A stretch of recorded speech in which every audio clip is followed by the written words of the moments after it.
కార్పొరేట్కు ధీటుగా ప్రభుత్వ పాఠశాలలో విద్యను అందించాలి. ఎమ్మెల్యే చినరాజప్ప.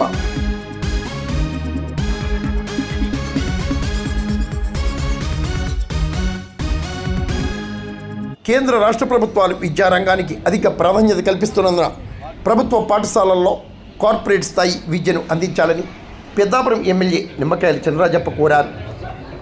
సమర్లకోట బాలికల జెడ్పీ పాఠశాలలో హెచ్ఎం రాయుడు విజయలక్ష్మి విద్యా కమిటీ వైస్ చైర్మన్ లోవరాజు ఆధ్వర్యంలో నిర్వహించిన కార్యక్రమాల్లో పాల్గొని ప్రసంగించారు.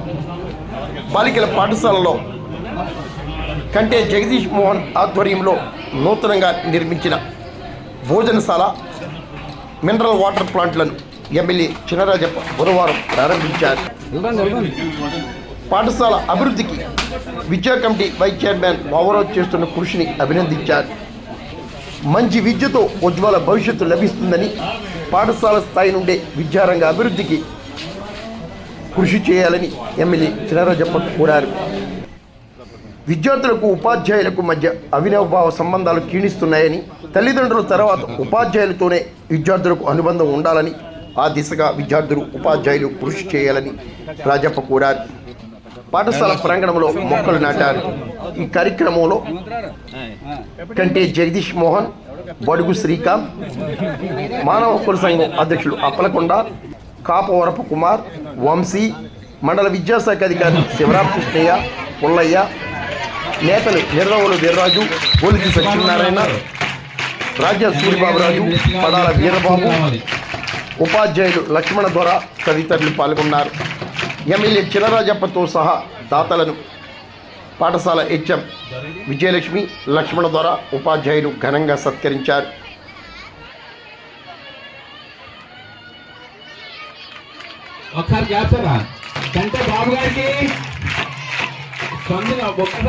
ఇచ్చారు ఎమ్మెల్యేగా చెప్పినట్టు చాలా మంది మనం చాలా అడగాల్సింది. 5 ఎకరాలు 65 ఎకరాలు తెచ్చిస్తారు స్థలం ఇది. వాళ్ళ బంధువుల అబ్బాయి చనిపోతే ఇవాళ బర్త్డే అయింది. ఆ బర్త్డే సందర్భంగా ఇవాళ ఓపెన్ చేయాలని చెప్పి ఇవాళ డిసైడ్ చేసి ఇవాళ ఓపెన్ చేయడం జరుగుతుంది. మనకి మంచినీళ్ళు ఇచ్చిన బ్యాక్గ్రౌండ్ అది.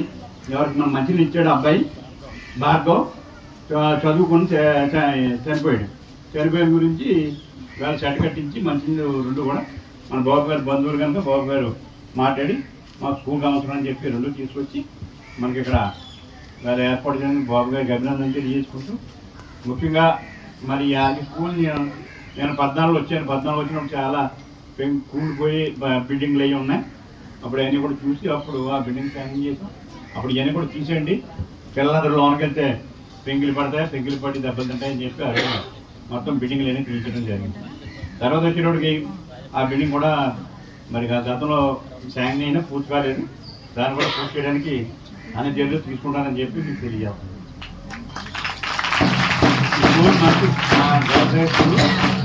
గర్ల్స్ హై స్కూల్ ఇది. గర్ల్స్ హై స్కూల్లో 560 మంది పిల్లలు ఉన్నారు. మీ అందరూ ఆడపిల్లలు.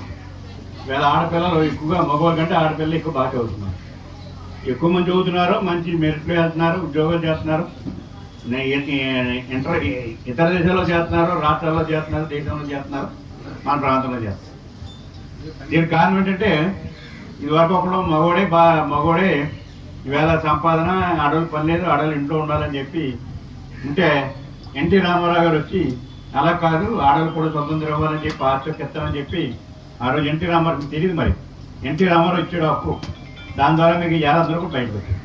అలా చంద్రబాబు నాయుడు గారు వచ్చి డోక్రాలు పెట్టి చైతన్యం తీసుకొచ్చి అందరూ కూడా మగడే కాదు ఆడవాళ్ళు కూడా సంపాదన ఉండాలని చెప్పి డోక్రా పెట్టి ఈవేళ అందరికీ డోక్రా ఏర్పాటు చేయడం జరిగింది. దీని ద్వారా వీళ్ళందరూ కూడా చైతన్యం వచ్చింది. మీ తల్లి చైతన్యం వచ్చింది, పిల్లల చైతన్యం వచ్చింది. అలాగే స్కూల్స్ కూడా చదువుకోనాక ఎన్నో స్కూల్స్ కట్టించాం. అలాగే ఇవాళ డిగ్రీ కూడా ఇవాళ ఇంజనీరింగ్ కాలేజీ లేకపోతే 700 ఉమ్మడి రాష్ట్రంలో 750 ఇంజనీరింగ్ కాలేజీ కట్టి అందరూ చదువుకోవడానికి అవకాశం కల్పించడం. అంటే ఎంతోమంది ఉద్యోగాలు వచ్చినాయి. ఉద్యోగాలు రావడం ద్వారా ఇవాళ మా పిల్లలు కూడా చదువుకోవాలని పోటీ పడుతున్నారు. MBBSలో చూస్తే మీరే పోటీ, ఇంజనీరింగ్లో మీరే పోటీ, మగవాళ్ళ కంటే మీరే పోటీ పడతారు. కారణం ఏంటంటే మీరు రెండో దృష్టి ఉండదు, చదువుకోవాలని ఉంటుంది, మరి మంచిగా పేరు తెచ్చుకోవాలని ఉంటుంది. నేను కూడా అదే కోరుతున్నాను. ఎందుకంటే ప్రతి ఒక్క విద్యార్థి కూడా పేరు తెచ్చుకుని ఇలాగే ఉండాలి. కానీ ఈ మధ్యకాలంలో అనేక పోగడలు వస్తుంది. దాని జోలికి మీరు ఎవరు రాష్ట్రం చిన్నపిల్లలు కానీ మీకు చెప్తున్నారు. సెల్ ఉంది, సెల్ ఎంతవరకు పోయినా అంతవరకు పోయింది. సెల్ ఇంటర్నెట్కి వెళ్తున్నారు, అన్ని ఇబ్బంది వస్తున్నాయి. దాని జోలికి వెళ్ళదు మీరు ఎవరో కూడా.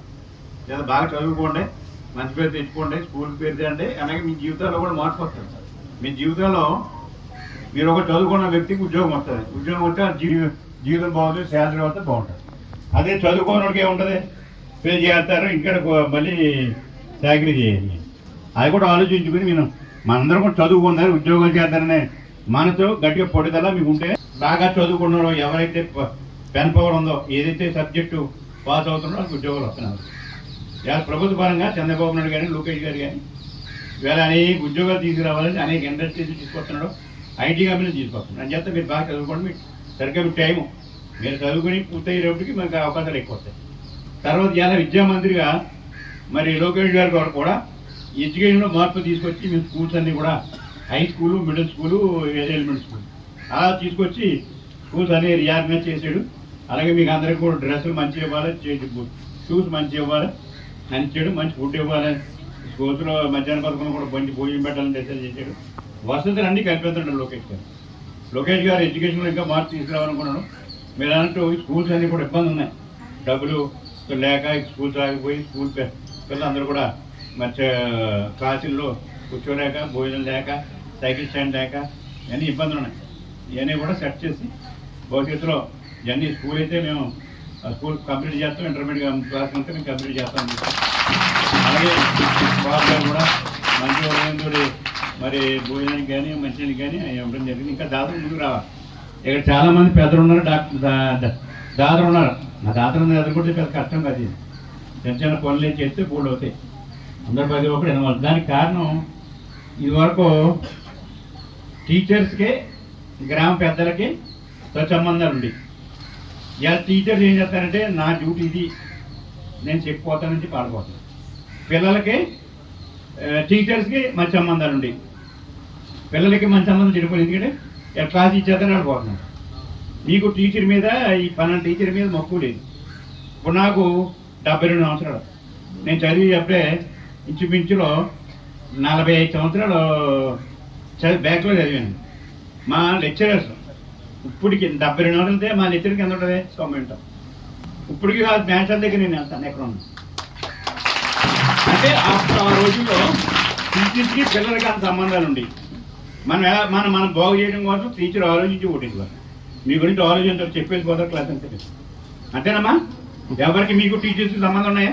మీ టీచర్లు మీరు మాట్లాడుతున్నారా? ఎప్పుడైనా మంచి అట్లా మాట్లాడుతున్నారా? మీకు గైడెన్స్ ఇస్తున్నారా? ఏమీ లేదు. నాకు తెలుసమ్మా మీరు ఎంత బాగా చేస్తున్నారు. నేను ఎరగను కాదు. నేను మండల ట్రైనింగ్ నుంచి వచ్చాను. నేను మండల ట్రైన్ చేశాను, టీచర్స్ ట్రాన్స్ఫర్ చేశాను, టీచర్ రిక్రూట్మెంట్ చేశాను, టీచర్స్ ఉద్దేశాలు ఏంటో తెలుసుకున్నాను. అప్పటికప్పుడు మార్పు ఏమి రాలేదు. అంచేత మీ టీచర్ కూడా అమ్మా టీచర్ ఇచ్చాం. కానీ ఈ గ్రామంలో పెద్దలు ఎవరున్నారో, డబ్బులు ఉన్న వాళ్ళు ఎవరున్నారో, ఇతర దేశాల్లో ఎవరున్నారో చూసుకుంటే డబ్బులు వస్తాయి. బాబు గారు అంటే మీ అందరూ రాజకీయాల్లో ఉన్నాం కనుక మా సమాజం మీద ఉన్న అవగాహన ఉంది కనుక బాబు గారు ఇచ్చారు. అది కూలిపోయిన పని లేదు. మీరు ఎవ్వరు కూడా అడగరు, మీ పని వెళ్ళిపోతారు. మీ సమాజం వస్తే మాత్రం లీడర్ ఎమ్మెల్యే వస్తే మాత్రం చెప్తారు, అంతే పని అయిపోయింది. ఆ ఎమ్మెల్యే మంచివాడైతే కష్టపడి ఏంది చేస్తాడు. ఆమె మంచి ఆడు పట్టించుకున్నాడైతే అది మొహమ్మద్ సారా మొహమ్మద్. అంతేనమ్మా? చెప్పడే. అంచేత టీచర్స్కి పిల్లలకి సంబంధం ఉండాలి. అలాగే టీచర్స్కి గ్రామ పెద్దలకి సంబంధం ఉండాలి. సంబంధం ఉన్నప్పుడే ఇవాళ మా డెవలప్మెంట్ స్కూల్ డెవలప్మెంట్ ఉంటుంది. ఎంతోమంది ఎన్నో ఊర్లు వేళ మాది స్కూలు అని ఇలా గ్రామ పెద్దలు వచ్చి ఆ గ్రామాల్లో స్కూల్ డెవలప్ చేసి వేళ స్కూల్ని అలా చూసుకో పెద్దలు ఉన్నారు.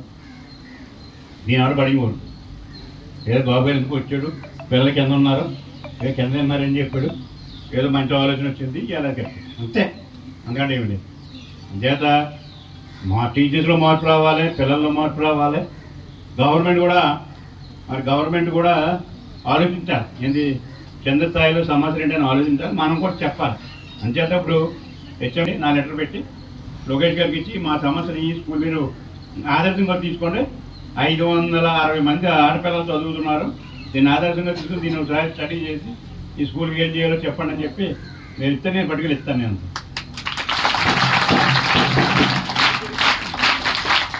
ఇంకా సమస్యలు ఉన్నాయి. సమస్యలు ఎన్ని ఉన్నాయంటే ఇప్పుడు అందుకే నేను వచ్చిన చూసి చెత్త అంతా తీసేయమని నా మూలంతా తీసేయండి. మొక్కలు కావాలి చెత్తని మొక్కలు పాతండి. ఆ మొక్కలు మీరైనా బాధలేదు. ఇప్పుడు ఎలాగ ట్రెండ్ ఎలాగ వచ్చిందంటే మొక్కలు బాధించుంటే టీచర్ పార్టీ పని ఏం చేస్తున్నాడు అని మీ తల్లిదండ్రులు కంపెనీ. ఇదివరకు అంతా మేము ఎన్ఎస్ఎస్లో పని చేసాం, కూలి పని చేసాం మేము అందరం. నాకు ఎలా చేయలేదు తెలుసు మాకు. మీకు ఇప్పుడు ఎవరో ఇంత దెబ్బ ఇస్తే అది హెచ్ఎం కొట్టేసాడు ఇంకేముందని అంటే అవన్నీ కరెక్ట్ కదా. అవన్నీ ఇంకా మీ హెచ్ఎం ఎందుకు కొడతారు? ఏదో మీరు చదువుకుంటారని కొడతారు. మీ హెచ్ఎంకి ఇంటికి సంబంధం ఏంటి? లేదా మ్యాథ్సర్కి ఇంటికి సంబంధం ఏంటి? అంచేత అలాంటివన్నీ కూడా బ్రోకర్లు వచ్చినాయి కనుక ఇలా పట్టించుకోవట్లేదు. అంచేత మీరు అందరూ కూడా బాగా చదవండి. మీ స్కూల్ సమస్యలన్నీ తీర్చుకొని మీరు ఏం బాధపడట్లేదు.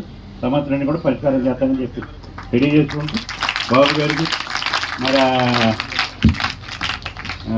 గారు ఉన్నాయి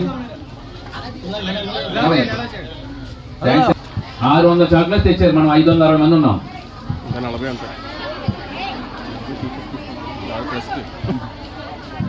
థ్యాంక్ యూ సార్. బాబు గారు పిల్లలకి చాక్లెట్స్ ఇవ్వాలన్న చిన్న విషయంతో కూడా ప్లాన్గా వచ్చారు. పాఠశాల అందరి తప్ప మీకు ధన్యవాదాలు. ఎమ్మెల్యే గారు కదా అదే శుభాకాంక్షలు అందరూ. ఎమ్మెల్యే గారు మళ్ళీ మినిస్టర్గా మన స్కూల్కి రావాలి.